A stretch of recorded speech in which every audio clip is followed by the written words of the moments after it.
Όταν βγαίνει το φεγγάρι, πόσο μάλλον όταν έχει πανσέλινο, πολλοί θέλουν να το απαθανατήσουν τραβώντας φωτογραφίες με το κινητό τους. Δυστυχώς όμως, είναι δύσκολο να βγει μια ωραία φωτογραφία που να δείχνει καθαρά το φεγγάρι. Αυτό συμβαίνει για δύο λόγους. Πρώτον, επειδή είναι πολύ μακριά και αν δεν έχετε τηλεφακό που κάνει το φεγγάρι να φαίνεται πιο κοντά από ό,τι είναι, θα εμφανίζεται πάντα ως μια πολύ μικρή κουκκίδα στο πλαίσιο. Και δεύτερον, επειδή η λήψη φωτογραφιών τη νύχτα είναι γενικά μια δύσκολη υπόθεση. Οι επαγγελματικές κάμερες σας επιτρέπουν να αλλάξετε το ISO, δηλαδή την ψηφιακή ευαισθησία του αισθητήρα σας. Αυτό σημαίνει ότι μπορείτε να βγάλετε φωτογραφία σε συνθήκες χαμηλού φωτισμού, χωρίς να χάσετε την ποιότητα της εικόνας. Μπορείτε επομένως να χρησιμοποιήσετε την κάμερα του smartphone σας? Η σύντομη απάντηση είναι ναι. Ωστόσο, θα ήταν καλό να κατεβάσετε μια εφαρμογή και να φωτογραφίσετε το φεγγάρι μέσω αυτής, αντί να χρησιμοποιήσετε την κάμερα που βρίσκεται στο iPhone ή το Android σας. Κάποιες εφαρμογές σας επιτρέπουν να αυξήσετε το βαθμό ευαισθησίας, επιτρέποντάς σας να πραγματοποιήσετε λήψεις σε χαμηλό φωτισμό. Κάτι άλλο που θα μπορούσατε να κάνετε είναι να βεβαιωθείτε ότι υπάρχει και κάποιο άλλο στοιχείο στην εικόνα. Με αυτόν τον τρόπο θα μπορέσετε να καταγράψετε το φεγγάρι καθώς περνάει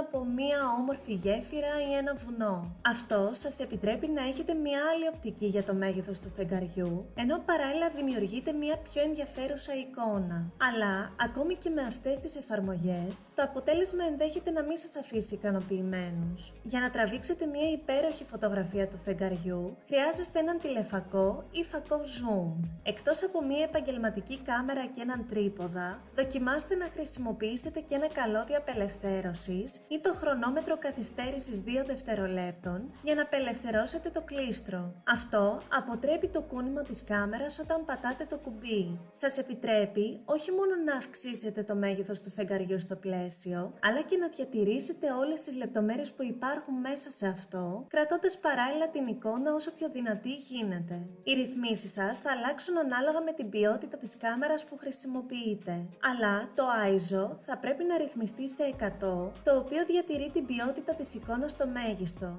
Στη συνέχεια, ορίστε τον τύπο του αρχείου σας σε RAW που επιτρέπει το μεγαλύτερο μέγεθος αρχείου που έχει η κάμερά σας. Τέλος, όσον αφορά το διάφραγμα, αυτό δεν είναι τόσο σημαντικό κατά τη λήψη του φεγγαριού, οπότε στοχεύστε περίπου στο f8.